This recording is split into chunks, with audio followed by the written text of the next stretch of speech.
আসসালামু আলাইকুম প্রিয় শিক্ষার্থী, ইংলিশ উইথ আনাসারের পক্ষ থেকে স্বাগত জানাচ্ছি আমি মোহাম্মদ আনাস আলী। আর আজকের এই ভিডিওতে কথা বলবো আমি গুরুত্বপূর্ণ 9টি ডব্লিউএইচ ওয়ার্ডস নিয়ে। প্রিয় শিক্ষার্থী, তুমি যদি ইংরেজিতে কথা বলতে চাও তাহলে অবশ্যই এই 9টি ডব্লিউএইচ ওয়ার্ডসের অর্থ খুব ভালোভাবে তোমাকে আয়ত্ত করতে হবে। তো চলো দেখি আজকের এই ভিডিওতে কোন 9টি ডব্লিউএইচ ওয়ার্ডের কথা বলা হয়েছে। প্রিয় শিক্ষার্থী, আমরা দেখতে পাচ্ছি বাম পাশে কিছু ডব্লিউএইচ ওয়ার্ডস দেওয়া আছে এবং ডান পাশে বাংলা অর্থ দেওয়া আছে। প্রথমে দেখতে পাচ্ছি আমরা হু মানে কে বা কারা। সাধারণত আমরা সাবজেক্ট যদি ব্যক্তিবাচক হয় তাহলে এই ব্যক্তিবাচক সাবজেক্টকে আমরা হু দিয়ে প্রশ্ন করে থাকি। হু মানে কে বা কারা, হুম মানে কাকে বা কাদেরকে। এটাকে সাধারণত আমরা অবজেক্টকে প্রশ্ন করে থাকি। অবজেক্ট যদি ব্যক্তিবাচক হয়ে থাকে তাহলে আমরা এই হোম দিয়ে প্রশ্ন করে থাকি। যদি একজন হয় তাহলে কাকে মিনিং করি, আর একাধিক হলে কাদেরকে মিনিং করি। প্রিয় শিক্ষার্থী, তারপর দেখতে পাচ্ছি হট। যদি বস্তুবাচক সাবজেক্ট বা অবজেক্ট হয় তাহলে আমরা সাধারণত হট দিয়ে প্রশ্ন করি। হট মানে কি, কি খেয়েছো বা কি পড়েছো বা কি চাও, ঠিক এই টাইপের। তারপর দেখতে পাচ্ছি হোয়েন। প্রিয় শিক্ষার্থী, আমরা সময় জানার ক্ষেত্রে হোয়েন অথবা এর সাথে আছে হট টাইম অথবা হাউ লং দিয়ে প্রশ্ন করে থাকি। তারপর দেখতে পাচ্ছি ডব্লিউএইচ ওয়ার্ড হোয়ার, কোথায়, কোথায় থাকো, কোথায় বাস করো, where do you live in, ঠিক এই টাইপের প্রশ্ন করতে আমরা হোয়ার ডব্লিউএইচ ওয়ার্ডটা ব্যবহার করে থাকি।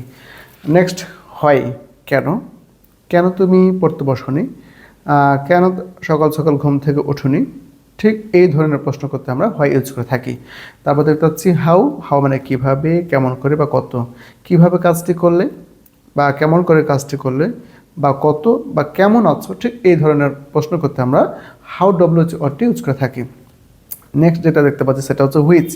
আমরা জানি প্রিয় শিক্ষার্থী, হুইচের পর একটি নাউন বসে, যেমন which dress do you like most, কোন পোশাকটি তুমি বেশি পছন্দ করো, বা which colour do you like most, কোন রঙটি তুমি বেশি পছন্দ করো, ঠিক এই টাইপের প্রশ্ন করতে হুইচ বসে। হুইচ মানে কার বা কাদের।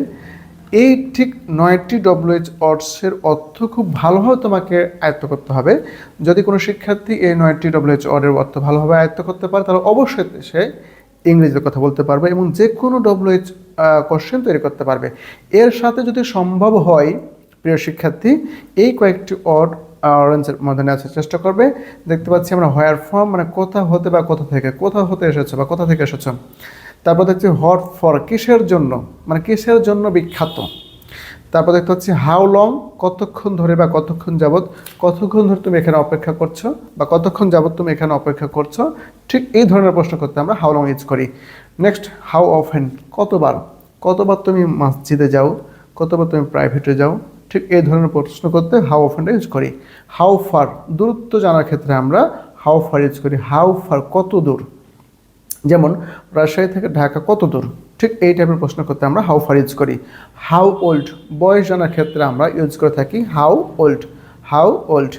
এখানে দেখতে পাচ্ছি লাস্টে দুইটা ডব্লিউএইচ ওয়ার্ড আছে, সেটা হচ্ছে হাউ মাচ এবং হাউ মেনি। প্রিয় শিক্ষার্থী, একটা হচ্ছে কাউন্টেবল ইউজ হয়, একটা হচ্ছে আনকাউন্টেবল হয়। অর্থাৎ যেটা পরিমাণ ইউজ করি আমরা সেটা হচ্ছে হাউ মাচ, এবং যেটা হচ্ছে সংখ্যায় গণনে যেটা ইউজ করি সেটা হচ্ছে হাউ মেনি। অর্থাৎ প্রথমটা হচ্ছে হাউ মাচ মানে কতটুকু বা পরিমাণে কত, আর লাস্টেটা হচ্ছে হাউ মেনি বা কতগুলো বা সংখ্যা কত। প্রিয় শিক্ষার্থী, যদি কোনো শিক্ষার্থী এই কয়েকটি ডব্লিউএইচ ওয়ার্ডের মিনিং খুব ভালোভাবে বুঝতে পারে তাহলে ইংরেজিতে কথা বলা খুব সহজ হয়ে যাবে এবং ডব্লিউএইচ কোশ্চেন তৈরি করা তার জন্য খুবই সহজ। দেখো পরবর্তী কোনো ভিডিওতে, সে পর্যন্ত ভালো থাকো, সুস্থ থাকো। আসসালামু আলাইকুম ওয়া রাহমাতুল্লাহ।